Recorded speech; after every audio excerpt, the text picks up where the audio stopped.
নমস্কার বন্ধুরা, আমি ধৃতিমান দ্য ডট চ্যানেলে আপনাদের স্বাগত। পেহেলগাঁওতে জঙ্গি হামলায় 28 জনের মৃত্যু হয়েছে, যা গোটা দেশকে নাড়িয়ে দিয়ে গেছে। কাশ্মীরকে ভূস্বর্গ বলা হয়। সেই স্বর্গীয় আনন্দ নিতে পর্যটকরা কাশ্মীরে উপস্থিত হয়েছিলেন। বেশ কয়েক বছর ধরে কাশ্মীর শান্ত থাকার কারণে কাশ্মীরের পর্যটন শিল্প আবার ঘুরে দাঁড়াতে শুরু করেছে এবং প্রত্যেক বছরই কাশ্মীরের পর্যটকদের সংখ্যা বাড়ছে। দীর্ঘ জঙ্গি আন্দোলন, ভারত পাকিস্তানের মধ্যে কাশ্মীর নিয়ে রাজনৈতিক টানাপোড়েন ইত্যাদির ফলে কাশ্মীরি জনগণের জীবনযাত্রায় এর ব্যাপক প্রভাব পড়েছে।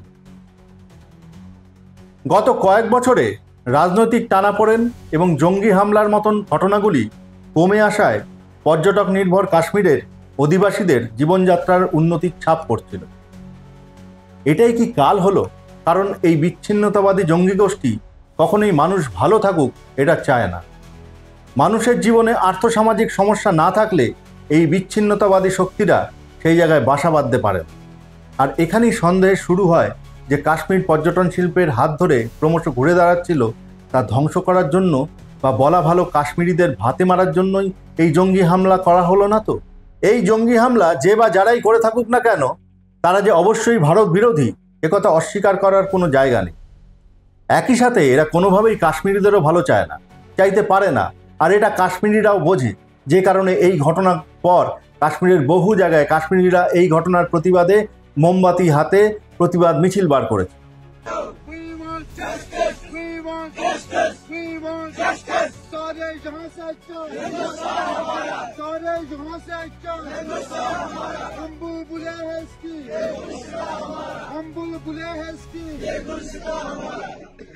हमारे अभी इधर जमा होने का मकसद, जो हमने अभी ये कैंडल मार्च किया है, हमारे यहाँ जमा होने का मकसद जो आज पहलगाम में टेरर अटैक हुआ है, हम पूरे पहलगाम की तरफ से इसकी पुरजोर मजम्मत करते हैं। जिसने भी ये बुज़दिलाना हमला किया है, हम पहलगाम के बाशिंदे, पहले हम हिंदुस्तान के बाशिंदे हैं, उसके बाद हम कश्मीरी है। हम उसकी तरफ से, अपने पहलगाम के अवाम की तरफ से इस बुज़दिलाना हमले का पुरजोर मजम्मत करते हैं। जिसने भी आज ये बुज़दिलाना हमला टूरिस्ट पे किया है, ये टूरिस्ट पे अटैक नहीं है, ये पूरी इंसानियत पे अटैक है। आज इंसानियत का कत्ल हुआ है। जो गवर्नमेंट है जम्मू एंड कश्मीर की, हम उनसे पुरजोर मजम्मत करते हैं कि उनसे इल्तिजा रिक्वेस्ट करते हैं कि जिसने भी ये हमला किया है, कातिल को जल्द से जल्द पेश किया जाए। की पुरजोर मजम्मत करते हैं। We want justice. We want justice. मजलूमों का कत्लेआम बंद करो, बंद करो। मजलूमों का कत्लेआम बंद करो, बंद करो। इस हमले में जिस भी फैमिली ने कोई भी मेंबर गंवाया है, हम उसके साथ शाना बशाना खड़ा है। जो दुख उनके साथ, हम जो दुख उन्होंने आज उठाया है, हम उनके साथ वो हमने भी पूरा, हम उसमें पूरा शरीक है। जिसने भी है, हम एक बार फिर बोलना चाहते हैं, जिसने भी है हमला, बुज़दिलाना हमला किया है, हम फिर से इसकी पुरजोर मजम्मत करते हैं। বন্ধুরা, কারণ যেটাই হোক, সে কারণ অবশ্যই ধীরে ধীরে প্রকাশিত হবে, কিন্তু এর দায় কোনোভাবেই কি ভারত সরকার অস্বীকার করতে পারে? এটা কি ভারতীয় গোয়েন্দাদের বিরাট বড় ব্যর্থতা নয়? আর সেই গোয়েন্দা দপ্তর যে দপ্তরের হাতে, অর্থাৎ কিনা ভারতের স্বরাষ্ট্র দপ্তরের উপর কি এর দায় বর্তায় না? পাকিস্তানের সেনাপ্রধানের কাশ্মীর নিয়ে বক্তব্যের পরেও স্বরাষ্ট্র দপ্তর সেই বিষয়টিকে হালকাভাবে নিল কেন? ভারত চেনে না পাকিস্তানি সেনাকে, আইএসআইকে? এরা সবসময় কি মানসিকতা নিয়ে ঘোরে? সবসময় যদি ইডি, সিবিআই, এনআইএ কে বিরোধী দলগুলির পেছনে লাগানোর কথাই মাথায় ঘোরে, তাহলে অবশ্যই এসব কথা বোঝার বোধ কমেই যায়। একটু শুনে নি পাকিস্তানের সেনাপ্রধান সেদিনকে কি বলেছে। की कहानी अपने बच्चों को जो है आपने जरूर सुनानी है, ताकि वो पाकिस्तान की कहानी ना भूलें। Well, our forefathers they thought that we are different from the Hindus in every possible aspect of life. Our religion is different, our customs are different, our traditions are different, our thoughts are different, our ambitions are different. That was the foundation of the two nation theory that was laid there, that we are two nations. Government stance on Kashmir is absolutely clear. It was our jugular vein It is our jugular vein. We will not forget it. And we have fought Pakistan जो है, जो कि पाकिस्तान की destiny है, ठीक है, जो कि पाकिस्तान के माथे का झूमर है। तुम 1500 बंदे कहोगे कि जी हम इसको ले जाएंगे, तुम्हारी अगली 10 नस्लें भी नहीं लेके जा सकती। বন্ধুরা, আবার বিষয় ফেরার আগে একটি আবেদন, দয়া করে চ্যানেলটিকে সাবস্ক্রাইব করে আমাদের চ্যানেলটিকে সামনের দিকে এগিয়ে নিয়ে যেতে সাহায্য করুন। বন্ধুরা, 2014 সালে নরেন্দ্র মোদী ক্ষমতায় আসার পর একাধিকবার দাবি করেছেন কাশ্মীরের জঙ্গি সমস্যার সমাধানে। নোট বাতিলের পর তো তিনি দাবি করেছিলেন জঙ্গিদের ফান্ডিংয়ের তিনি কোমর ভেঙে দিতে সক্ষম হয়েছেন। কিন্তু প্রধানমন্ত্রীর এত দাবির পরেও আমরা 2019 সালে পুলওয়ামার মতন ঘটনা দেখেছি, যেখানে সিআরপিএফ এর কনভয়ের মধ্যে একটি আরডিএক্স বোঝাই গাড়ি ঢুকে বিস্ফোরণ ঘটিয়ে বহু সিআরপিএফ জওয়ানকে হত্যা করেছে। 370 ধারা বাতিল করে কাশ্মীরের শান্তি ফেরানোর আস্ফালনও পেহেলগাঁওয়ের এই ঘটনায় মিথ্যা প্রমাণ করে। প্রতিবার নানান জুমলার মিথ্যার প্রতিশ্রুতির পাহাড়ের আড়ালে নিজেদের ব্যর্থতাগুলি ঢাকার চেষ্টা, এর দায় প্রধানমন্ত্রী ও স্বরাষ্ট্রমন্ত্রী কোনোভাবে কি এড়াতে পারেন? এখনো অবধি যা জানা যাচ্ছে তা হলো একাধিক জঙ্গি পাকিস্তান থেকে এসেছে।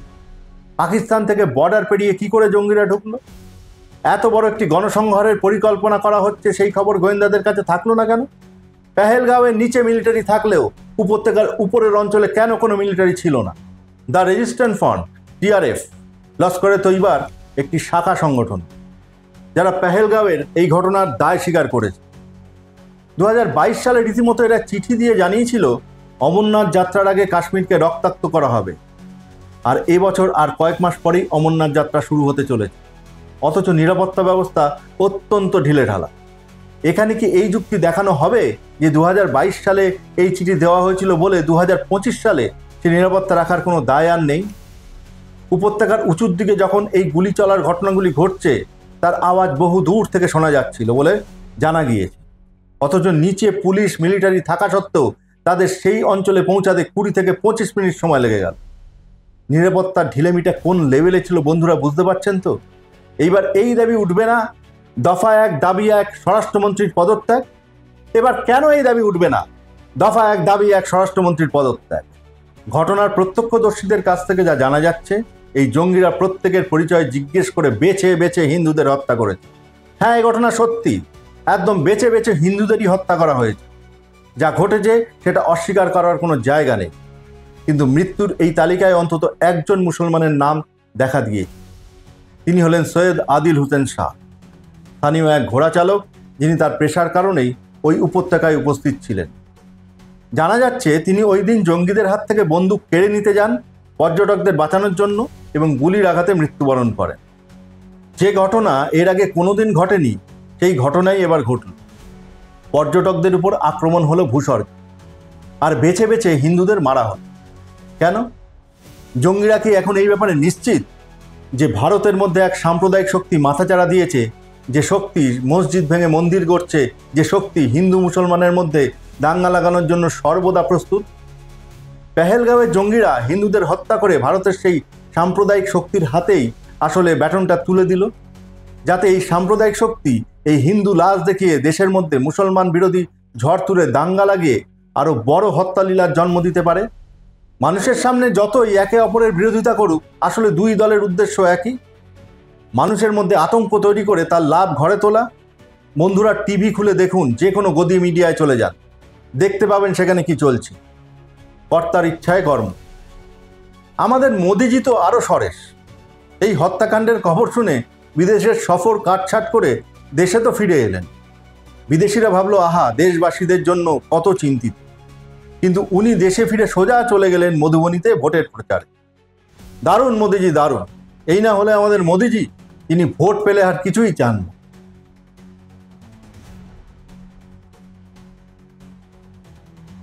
কেমন লাগলো বন্ধুরা আমাদের আজকের প্রতিবেদন? আপনাদের মতামত কমেন্টসের মাধ্যমে আমাদের জানান। ভালো লাগলে প্রতিবেদনটি লাইক ও শেয়ার করুন, চ্যানেলটি সাবস্ক্রাইব করুন ও জয়েন বাটনে ক্লিক করে আমাদের সামনের দিকে এগিয়ে যেতে সাহায্য করুন। আজকের মতন বিদায়।